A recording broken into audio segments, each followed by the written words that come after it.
प्रदीप तरमोरा। जैसे कि आज से गणेश चतुर्थी महोत्सव का आगाज हो चुका है और 10 दिन तक यह आयोजन रहता है। वहीं 19 तारीख को अनंत चतुर्दशी के अवसर पर भगवान गणपति का गंगा में विसर्जन किया जाता है। आप देख सकते हैं कि बाजार सजी हुई है। यहाँ पर अनेक प्रकार की मूर्तियां हैं, रंग बिरंगी मूर्तियां हैं। बड़ी खूबसूरत मूर्तियां गणपति बाबा की यहाँ पे देखने को मिल रही हैं। गणेश चतुर्दशी महोत्सव का आगाज है। गणेश चतुर्दशी का पर्व आज से शुरू हो रहा है। वहीं यहाँ पर कई मूर्तियां भी देखने को मिल रही हैं। कई ग्राहक भी यहाँ पे मूर्तियां खरीदने को पहुँच रहे हैं। अनेकों ग्राहक यहाँ पे भगवान गणपति की मूर्तियां जो है खरीदने को भेज रही हैं। आज से अपने घर पर भगवान गणपति की मूर्ति को विस्थापित किया जाता है।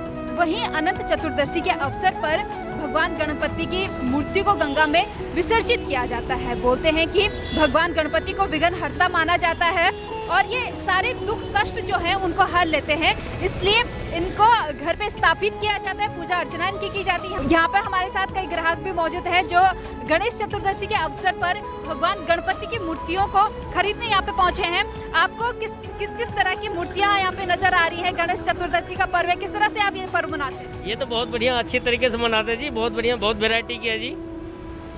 गणेश चतुर्दशी का जो पर्व है उसका आज से आगाज हो रहा है। कहा जाता है 10 दिनों तक ये चलता है और अनंत चतुर्दशी के अवसर पर जो घर पे तारीख से 18 तारीख तक चलेगा जी।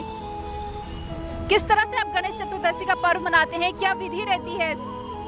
इनकी लड्डुओं से जी भोग लगते हैं जी। अच्छे तरीके से मनाए जाते हैं जी, विधि विधान से होते हैं जी।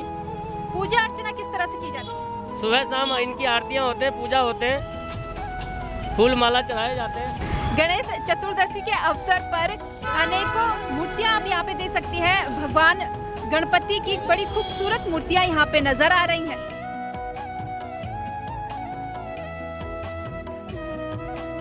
कुछ और लोग भी यहाँ पे भगवान गणपति की मूर्ति खरीदने आए हैं जिनको वो अपने घर पर विस्थापित करेंगे। गणेश चतुर्दशी का पर्व आप किस तरह से मनाते हैं? मैम वो तो अपनी अपनी श्रद्धा है, कौन कैसे मनाता है ना। हर किसी का अपना अपना तरीका है मनाने का। हमारा अपना तरीका है मनाने का।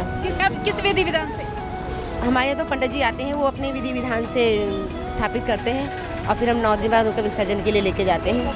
कोई खास भोग भगवान गणपति को लगाया जाता है? हाँ, मोदक लगाते हैं हम उनको भोग में, लड्डू लगाते हैं भोग में।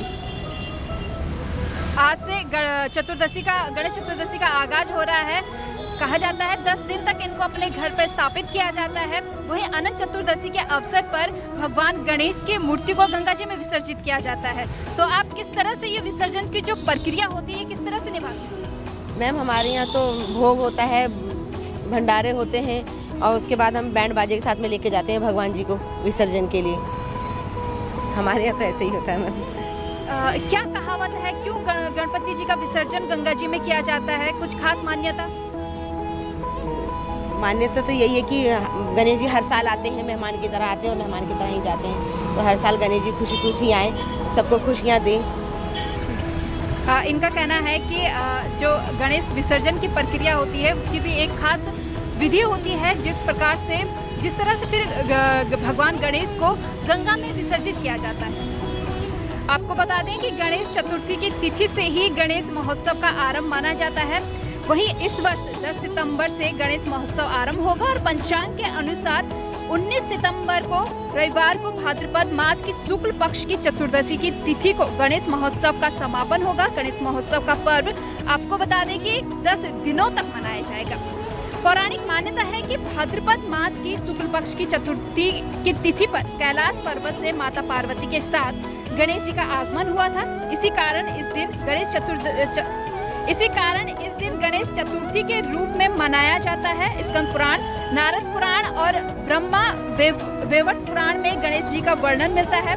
आपको बता दें कि भगवान गणेश बुद्धि के दाता हैं। इसके साथ ही उन्हें विघ्नहर्ता भी कहा जाता है, जिसका अर्थ होता है संकटों को हरने यानी दूर करने वाला। इस पर्व को विनायक चतुर्थी और विनायक चविति के नाम से भी जाना जाता है।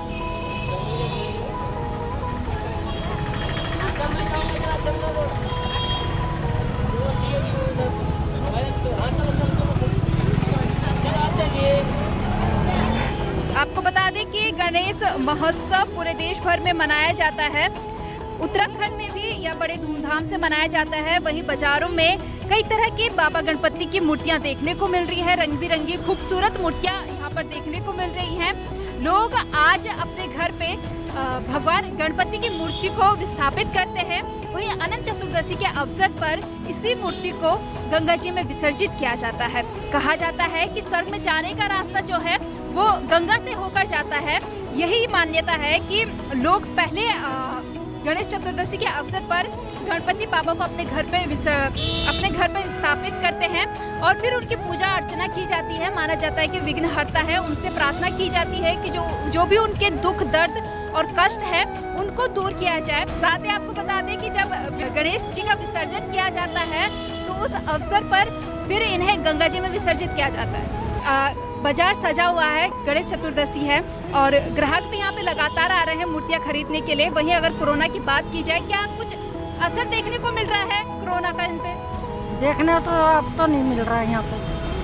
पहले की जैसे आमदनी हो रही है? आमदनी तो नहीं है खैर इतनी। आमदनी क्यों नहीं है?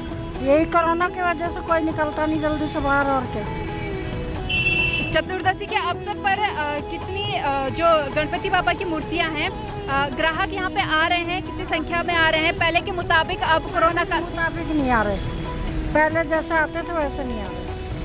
कोरोना का असर पड़ रहा है इसमें, मतलब गणेश चतुर्दशी में भी कोरोना का असर देखने को मिल रहा है। देख सकते हैं आपकी गणेश चतुर्दशी में भी कोरोना का असर देखने को मिल रहा है। कहने को बाजार में मूर्तियां सजी तो हैं, लेकिन ग्राहक जो हैं वो काफ़ी कम संख्या में बाजार में पहुंच रहे हैं। कहीं ना कहीं अभी भी जो कोरोना का असर है वो देखने को मिल रहा है। वैक्सीनेशन लगातार जारी है, लेकिन लोग अभी भी हिचकिचा रहे हैं भीड़-भाड़ जगह में जाने के लिए, बाजारों में जाने के लिए, जिससे कि अभी भी कोरोना का असर पर्वों में पड़ रहा है, त्योहारों में पड़ रहा है। गणेश चतुर्थी का पर्व में भी कोरोना का सब असर देखने को मिल रहा है। कैमरा पर्सन आंसू के साथ प्रदीप तरमोला, देहरादून।